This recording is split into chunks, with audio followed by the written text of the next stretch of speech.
นอนพบเราให้กับมือหน่อย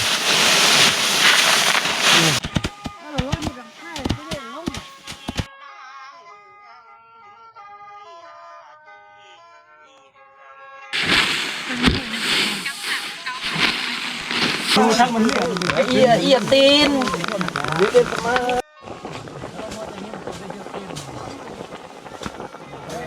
สาวให้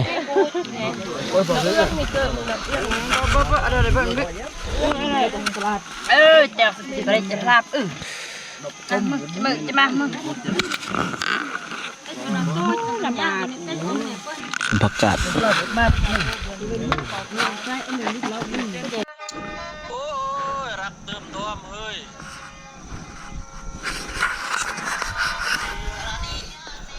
สวัสดีพ่อแม่พี่น้อง FC แล้วก็ท่านผู้ชมทุกคนนะมื้อนี้ก็จะพาทุกคนมาเลาะเบิ่งให้ทุกคนมาเบิ่งวิถีชีวิตการตีข้าวหรือว่าเก็บเกี่ยวข้าวเก็บกู้ข้าวเนาะทุกคนมื้อนี้ก็บ่ได้เข้าป่าทุกคนมาอยู่ให้อยู่สวนอยู่นาจะมื้อนี้ก็จะเป็นคลิปแรกหลังจากที่ว่าหายสาบสูญไปหลายเดือนเติบเนาะทุกคนเนาะมื้อนี้ก็จะเริ่มเฮ็ดคลิปแล้วก็ลงให้ทุกคนได้เบิ่งทางวิถีชีวิตการเป็นอยู่แล้วก็เข้าป่าหาลาเนื้อเนาะเซาอยู่หากินเนาะทุกคนเนาะบรรยากาศสิเป็นอันนั้นทุกคนเอาไปหับชมกันเลยทุกคนนี่ก็จะแม่นกองข้าวเนาะทุกคนนี่กองข้าวเอื้อยเนาะคือข้าพเจ้าก็เคยมาช่วยเราเสียงานให้เท่านึงแต่บ่ได้เก็บภาพให้ทุกคนได้เบิ่งเนาะตัวนี้ก็มันเวลาเอาเก็บเกี่ยวแล้วเขาจะมากองแบบนี้เลยทุกคนเนี่ยเขาให้เนาะทุกคนเนี่ยก็ส่วนบดอยู่คอกบ้านนอกคอกหน้าเขาก็จะเฮ็ดแบบประมาณนี้แหละทุกคนนี่ก็จะเป็นทางบนเขาจะเอาแพบัดมาปูหรือเอาซานมาปูแล้วก็จะทับเนาะเขาจะขึ้นไปเบื้องเทิงพวกเนาะทุกคนเพราะว่ามีอ้ายเอ้ยเขาเจ้าไปก่อนแล้วเนาะทุกคนเขาไปตีก่อนละเขาไปเบื้องวิธีการตีหรือการเยียบการทับเข้าแบบดังเดิมมันเป็นจะได้ทุกคนไป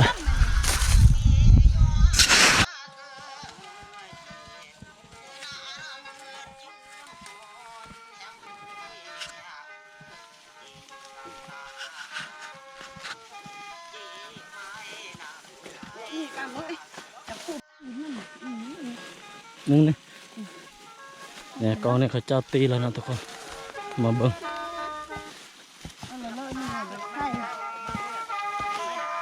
เนี่ยโอ้กองนี่ค่อนข้างที่จะใหญ่หน่อยนึงทุกคนเนี่ยกองเมื่อกี้น้อยนึงนะเนี่ยกองนี่เขาเจ้าตีกองนี่ก่อนนะทีนี้มี2กองทุกคน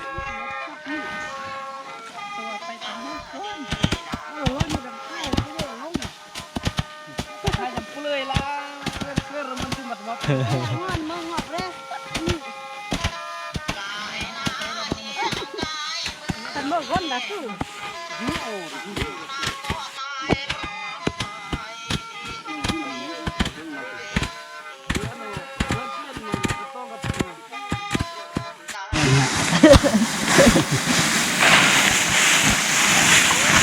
นมึงนี่เราเล่าซะเบอร์อื่น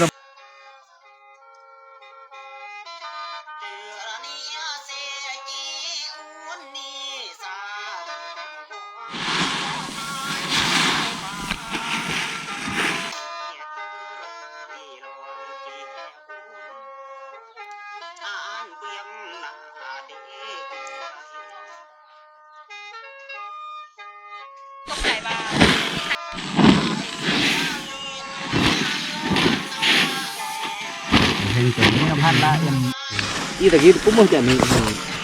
แล้วตอนนี้ก็แล้วไปกล้องนึงนะทุกคนหลังจากที่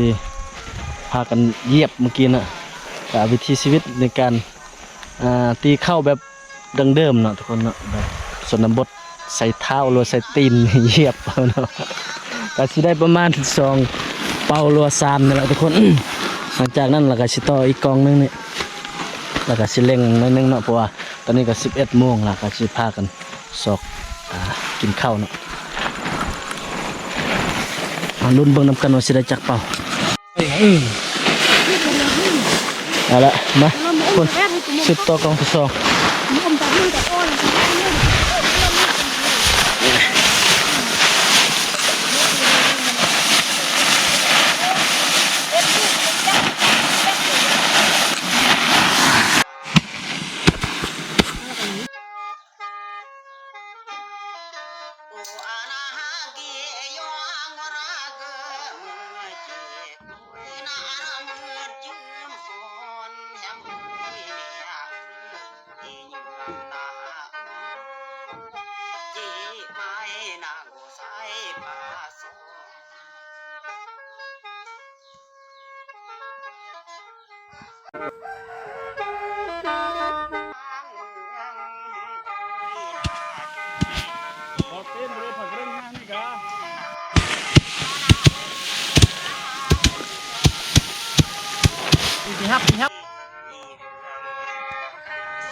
ประดาซีน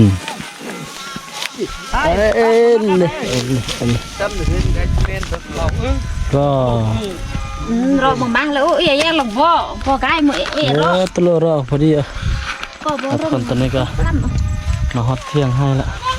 พากันลงพักผ่อนกินข้าวกันเนาะแล้วก็จะสืบต่อภารกิจให้มันแล้วสำเร็จตอนนี้ก็12 โมงแล้วทุกคน ไอ้เจ๊อะไอ้เมาโทรศัพท์ ที่เก็บไอ้เอี้ยจุ่มกันเดียวอย่าเร่เอาไอ้ซอกอันมือ สมลาลาเลือด ไล่ออกตัวเพียง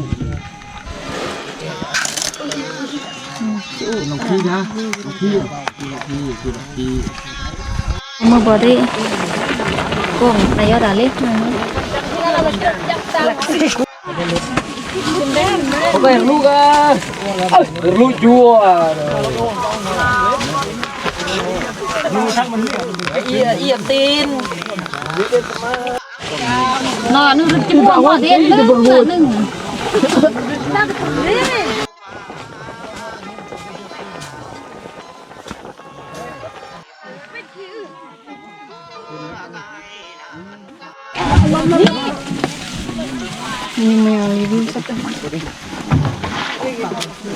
โอ้มากละตลอดเลย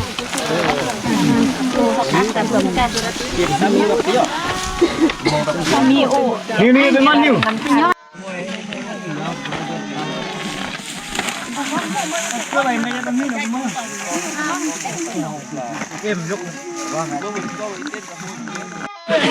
มาเด้อกินข้าวมายืดเดี๋ยวพี่ปุ๊บมาอีกเมื่อรอแต่อันนึงหรอกไอ้หัวเลยหัวยักษ์หัวจำหัวอีมาเนี่ยเพราะกันนอนเด่นหัวเนาะมาอยากคนมั่มเอาละหาข้าวสมัคคีเด้อนี่ทุกคนกำลังหางข้าวแต่งข้าวงานมื้อนี้ก็หลายพอสมควร มันนี่จะคือทอดเอฟโอ้ยอ่ะทอดแน่มาเด้อกินอะไรได้ก็มักกะลีเพื่อรำเรื่องมากร้อนย้อนหนองเจ็บเกลืออ่ะทำไมล่ะเจ็บนี่ก็เดินเพื่อทหารชั่วมากตั้งเยอะ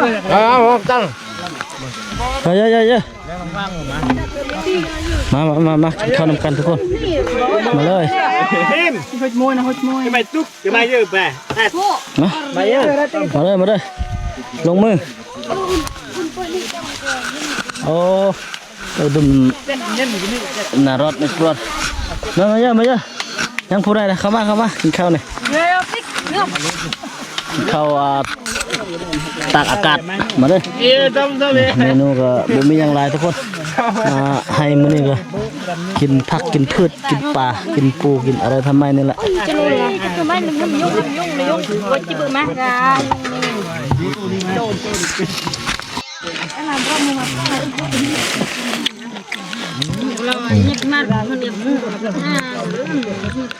ผักกาด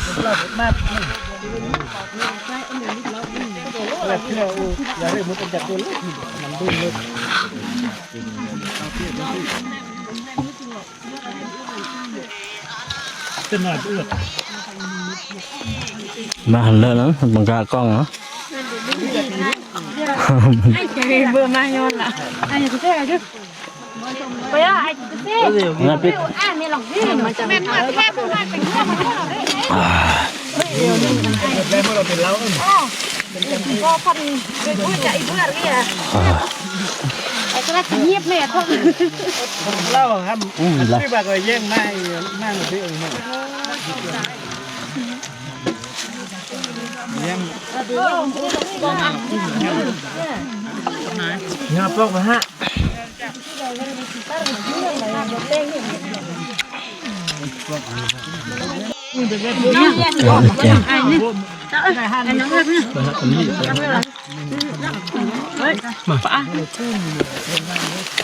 ถ้าเดินหน่อย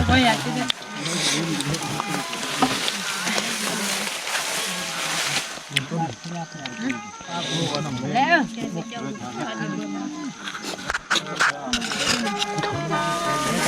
เลื่อยคุยมามันแก้วสู้น้ำมาคุกเกอร์นี่นี่เดี๋ยวบัวดำปลันหยอบเยี่ยมนาทีลูกเกอร์มาแดงรอบก็โคตรเห็นเอาลูกไปกูฆ่าตึ้มแล้วน่าจะเรือมึงก็เม็ดนะนี่ก็พูดกันเนี่ยเป็นมันเสียวเพชรตำรวจตีเกอร์นี่ยังอีกเจ้าก็ต้องด้วยละเจ้าไปแจ้งทนายเจ้าไปนั่น ซึ่งเจ้าภาพเพิ่นเด้อมาเกียนเหล้านะธรรมดาบรรยากาศคักหลายเขาให้ ทำเอื้อกนี่เฮ้ยก้อยหนักเอื้อกอีก กินสบายเศร้าให้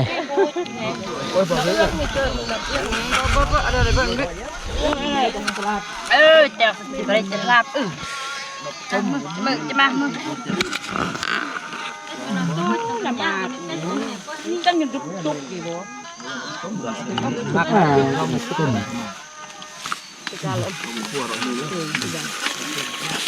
ไปย่อยเตะมือมา มันมาบอลกันเราเบื้องห่อนี่เป็นเป็ดนี่มันมาเบื้องซ้ำเลยทีเดียว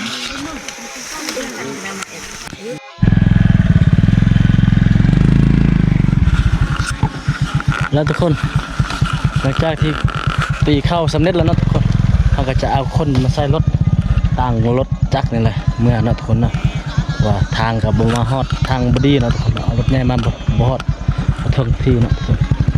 นี่ก็ประมาณจักเป่าไปจัก10 20เนาะ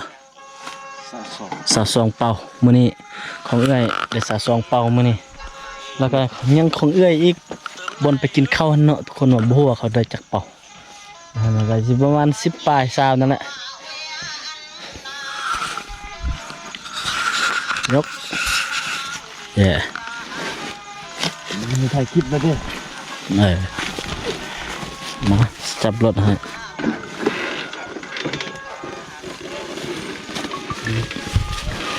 มันเปิดเอา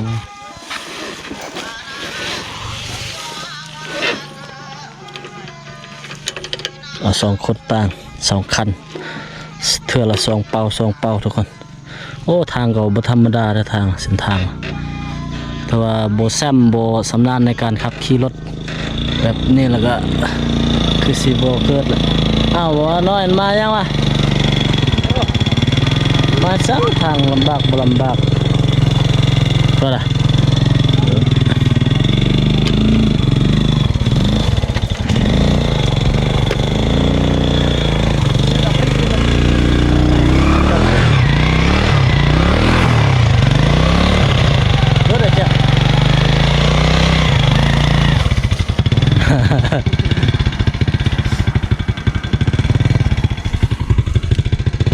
ใครแต่มีรถสมัยนี้นะตะกี้โอ้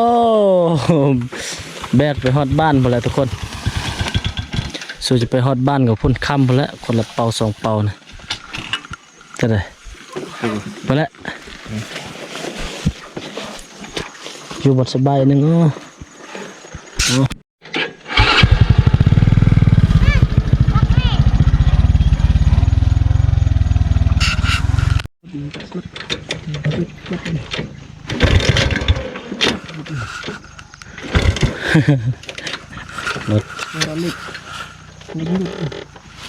อ่ะจะอเล็ก